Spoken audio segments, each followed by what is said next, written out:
This is Dental All-Stars, where we bring you the best in dentistry on marketing, management, and training. Here's your host, Alex Nottingham. Welcome to Dental All-Stars. The topic of this podcast is Speak Like an All-Star, and our guest is Eric Vickery.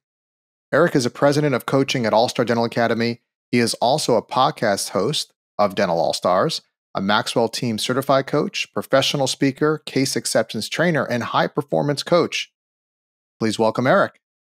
Hey, Alex. How are you? I'm doing good. I love being on here with you. This is great. Well, you're a podcast host, so we both do the podcast together, and you do some episodes, I do, we do it together. It's fun. Podcast host to podcast host.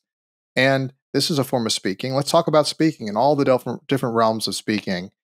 We just did one of our Speak Like an All-Star events recently, and I'll put a link in the show notes to our events page. We have a lot of events that are going on. One of them is Speak Like an All-Star. Very popular, transformational event for the facilitators as well as the participants. So tell us, let's just kind of, I have some questions for you.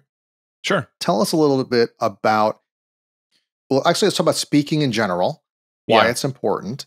And then I'd like to know about your history at speaking. So why is speaking important? We talk about Speak Like an All-Star. What's the realm of speaking? Well, you're only as effective as you can communicate. You're only as effective as you can communicate. So whether it's chairside with your patient, leading a team meeting with your team, being on a podcast. True. You're a specialist speaking in front of a study club. You're a dentist invited to speak at a study club. You're talking to potential referrals. You're doing a video for your website. Whatever it is, there's this interesting thing that happens when all of a sudden our heart starts pounding. Oh my gosh, I have to speak in front of a crowd, or I have to do something like this. What makes you comfortable in that setting? How do you get to that place? And so that's where this comes from. All this is birthed is a need, right?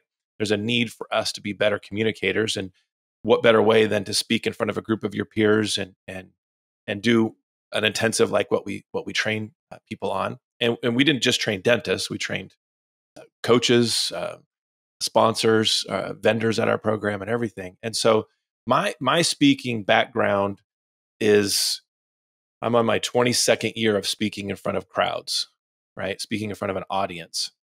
And the first 8 years of that was the worst kind of learning experience. It was just trial and error.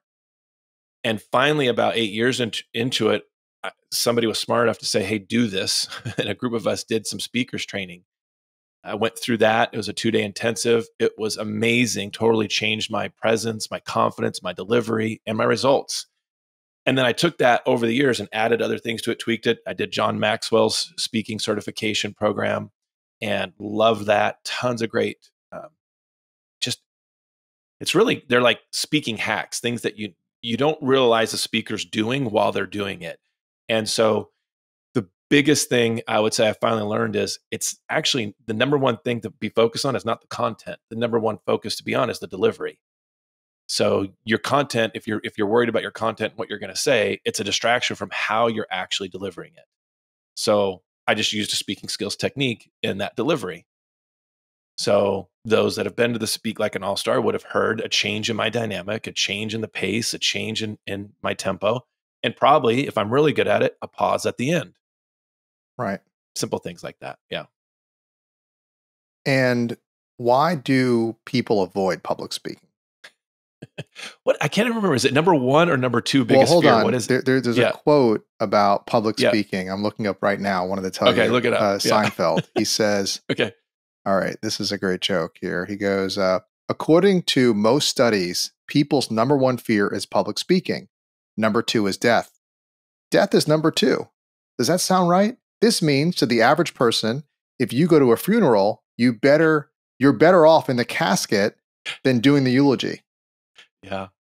So essentially, you'd rather be in the casket than up front, giving the eulogy. So a lot of people are afraid to speak, and yet to be successful is, I love what you said, is your ability to communicate. And that's so you could just do public speaking because you have to, and then there's to be an effective communicator. And that you're talking about, it's not just being on stage; it's being interviewed on a podcast. It's going to be doing a webinar. It's going to be at a study club. It's going to be case presentation, whatever it might be, or personal. What was kind of cool is some of the attendees at the Speak Like an All-Star experience, if you will. They're like, I feel more confident to give addresses for, let's say, giving my daughter away, or at a wedding, or giving a speech. Like, I feel more prepared now. So everything in life is the ability to communicate and interact. And here's what we hear from people. They have a podcast interview coming up. They have a speech coming up. The toast at the wedding. Yeah. We will hear them talk about painstaking hours and days of preparation to give a speech. And maybe smart, but also not necessary, because there's some myths that you have to understand. People think that people are just like so prepared for their speech. I mean, yeah, you got to get your PowerPoint ready. If that takes time, that's fine. But, that was a 4-hour presentation by me, and then we did a 4-hour intensive in practice. I ran through that twice. So in preparation for that, and I ran through it, a few days before. And then like the morning through, I went through my outline and what I was going to do. And the biggest thing, what people have to understand is you're not trying to memorize a speech. You're trying to internalize it. What are you trying to get across to people? And if you really own those thoughts, those ideas, those concepts of what you're speaking on, you're not going to go up there and read a cue card and come across. And by the way, another myth, big myth that people have to realize is that, people who give speeches aren't nervous. That's not true, because about 2 minutes before I go on, before you introduce me or whatever it is, the butterflies happen. It's like you're going up on a roller coaster or whatever, But once you get moving in that moment, if you have all the skills lined up and prepared in the delivery, it'll all just disappear. Yeah, it's interesting, those feelings. If you don't have those feelings, you're not alive, or you don't care. And it's how we channel those feelings. We use them as excitement. Those nerves, they actually give you more presence. And I also see that in sports activities and competition, you'll see that you have those nerves. The greats are able to channel those nerves into something more productive. And also, what's nice about the Speak Like an All-Star experience, the seminar, the program, is you realize you're not alone. You have really successful people in there, and those that are newbies, and those that you think have it made. And we're out there being vulnerable together. And I think that experience strengthens and empowers us. Because what's interesting, it strengthens and empowers us. What's interesting, what we do at Speak Like an All-Star, so we have this one day you put on, and half of it is content, half of it is application. And then we attach it to our All-Star Practice Growth Summit. It's the first day, it's the day before. Yeah. And then it's an option, but I was very proud because most took advantage of it. Everybody gets 5 minutes to speak in front of a stage of well over 100, 200 people. You get a chance to do it. And one of the tips I learned from public speaking, you want to get better at public speaking, do more of it, never turn it down. Use an opportunity. But I think a lot of people were scared, Eric. And even then, I was kind of nervous. I'm like, oh no, I'm the CEO. I'm nervous. And so everybody was, but it was done so well. And afterwards, I'm like, why were we so nervous? Because we're thinking it's going to be coming in hard. You were so gentle, and and the coaches supporting you and helping everybody. It felt like we went to boot camp together. We went to war together, and everybody was on the same team. It was a beautiful transformational experience. Yeah. What's great in a group setting, like how we do that when the intensive, is we're really working through imposter syndrome together, because everybody in the room is thinking, what thing do I have that's important for me to say to you? And so when you're almost locked arms, you're almost together in this, and you're seeing how everybody's getting coached through their speeches, you go, oh, okay, I'm picking up something from them. And then they're giving you ideas, and you're in a coaching setting that's very healthy and safe, and you get to perfect it in that room. And then you go in front of a big group if you want and practice those things you learned. I know a couple of doctors got up there and you could see them doing the techniques, the things that we'd worked on, and actually coach them through. And it's really, really a joy to see someone who has a high fear or is really resistant to it to get up there and not only deliver a speech, but thrive in that presentation. So that was it was like a proud papa moment for me. It was a lot of fun. And I remember, I'll come back to this, where we had this vision together. You were in this office right here. And Yep. I remember when you signed the president of coaching agreement, I threw it in the desk drawer and you're like, really? Like, that's where you're putting it? But anyways, we were talking There was about— nothing else in the drawer. It was the only thing in the drawer. Why do you have a filing cabinet? That's the only thing in there. and we were talking about, we had another idea which was to expand our seminar series. And so besides the summit, we have leadership, we have speaker training, we have a mastery series. We'll talk about that at different podcasts. But I think it comes down to what we've worked together as a leadership team, this idea of transformation. And there's something special about live events when you can orchestrate them well, where it's not just knowledge, it's not just information, because we talk about knowledge is not power. It's only when you can put it into action.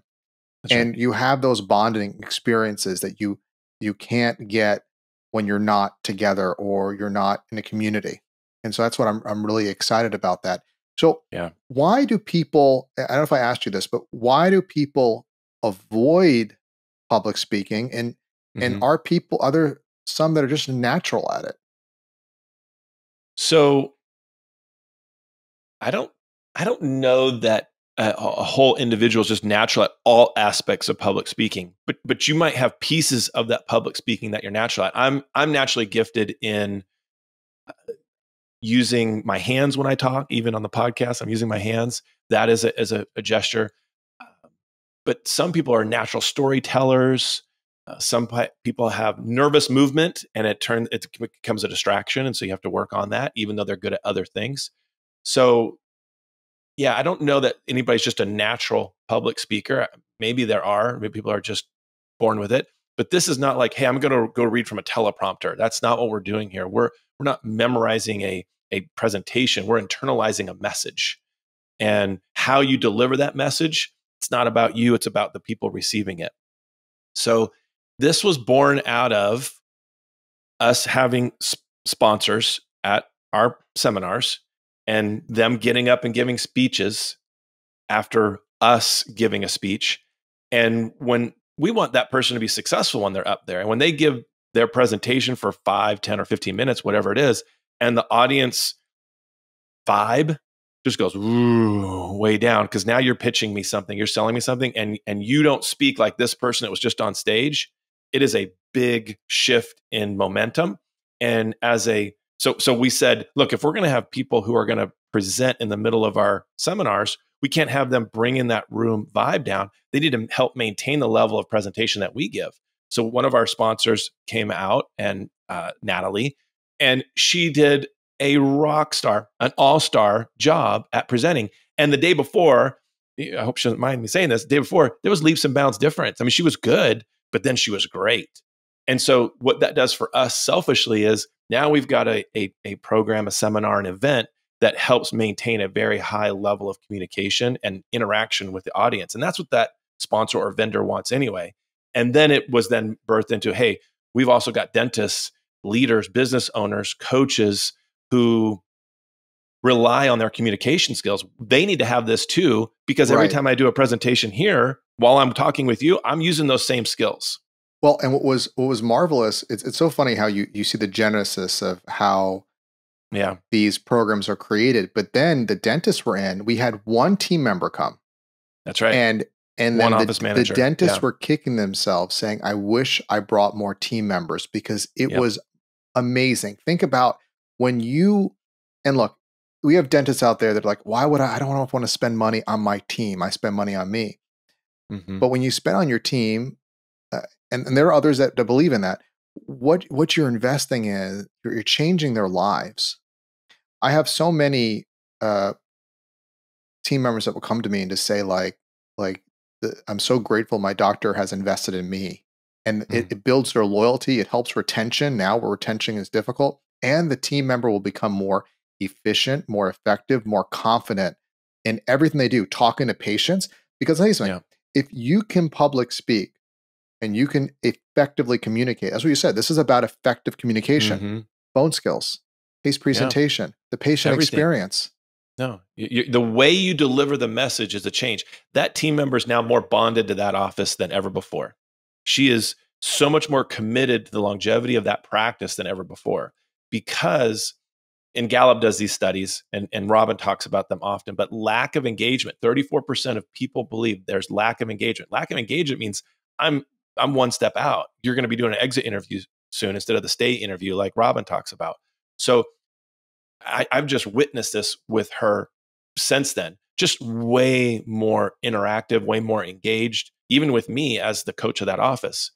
The second thing I would say is when they came up and gave their speeches at our event, and then I said, who else would be interested in attending this? I was shocked. I thought 3 or 4 hands would go up. There was probably 40 people who raised their hand. I would say 90% of them were team members wanting to work on their speaking skills, wanting to work on how they just present. How do you present yourself to that patient? And we talk about it in the Speak Like an All-Star. You have to have an outer body experience. You have to be aware of how you're being perceived so that you know whether or not your message is being delivered or not. So I'm trying to see myself as I interact. The words I'm using are important. The pace of which I talk is important. Am I maintaining eye contact with you? Same thing goes with your patient. With your patient on the phone. Are you talking way too fast for them? Are you moving too quickly like this? Or are you able to slow it down and create a pace and a tempo for them to help them feel connected to you? It could be on the phone. It could be in person. So all the skills we teach in that are important in a business setting and anytime you need to deliver a message effectively. So, yeah. So that people that will be good candidates for Speak Like an All-Star training, definitely exhibitors or sponsors or consultants, I would say. People have a pulse. I'm like, why are you doing that? I'm like, is everything okay with you? Check your pulse. It's like, you have a pulse? I'm getting too excited. I got to slow down. So, but I'm saying obviously the consultants and coaches, exhibitors, dentists, and team members, absolutely team members.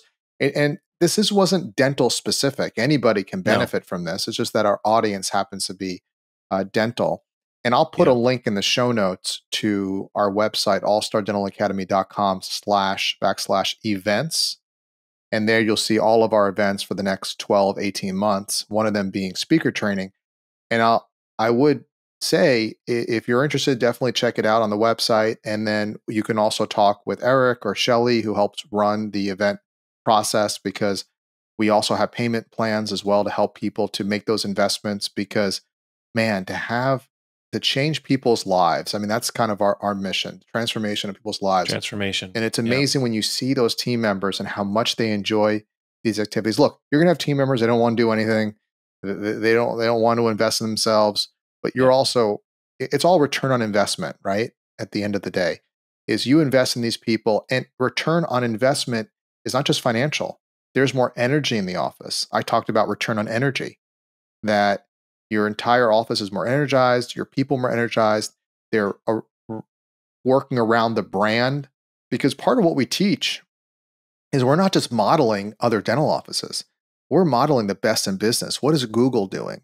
What is Microsoft, Zappos, and others? What are they doing to create such a great culture? The Ritz-Carlton. And how do we make our teams a Ritz-Carlton? Imagine our teams. They love each other. They get along well. We all get along. The patients want to be part of it. They're effective communicators. I have one dentist that kind of, he loves the quote that I say, that I wish all of you have a boring practice. You come into your practice and there's no drama. You enjoy what you do. Everybody has a good time, and you have financial freedom. So that's a little bit about the vision of what everybody can experience there. Yeah. How do you get more comfortable presenting? Repetition. Repetition is a mother of skill, huh? That's right. You got to get up in front and do this. So I'll give them some insight into this, Alex. One of the homework assignments that we're going to follow up with them is really powerful. So if you want to leave with some value out of this podcast, here's what you could do. Do a 3-minute speech. Videotape yourself giving a 3-minute speech. Just something that you're passionate about. Okay. Now there's a lot of things that go into that, and I'm skipping all the training, but here's one thing you could do to self-train. This is the imposter syndrome. This is, I don't like to hear the sound of my voice. All those things you have to overcome. Watch it back without any sound. Watch your video your 3-minute video that you record yourself, and just watch how you move, your mannerisms. How do you engage? What's your eye contact like with your pretend audience? Okay. Watch it without any sound. The next thing you do is listen to it without the body movement, without the video. Just listen to it and write down every single word you say, especially the words you use on repeat. If you use, mine is right, right, and I say it over and over again. Now, if you write all your speech out and you start looking at it, start highlighting, crossing off all the words that are creating distraction, they're confusing, they deflate your credibility. Get rid of all of those terms that you need to eliminate from it. You do that just as a homework assignment, you're already going to improve your ability to speak better in front of an audience. Thank you, Eric. And like I mentioned, I'll put in the show notes those links, allstardentalacademy.com/events. Thank you, Eric, our president of coaching, for joining us. And remember to follow us on Apple Podcasts, Spotify, and YouTube. Get the episodes when they are released and share with your friends. And until next time, go out there and be an all-star. An all-star. We hope you enjoyed this episode of Dental All-Stars. Visit us online at allstardentalacademy.com.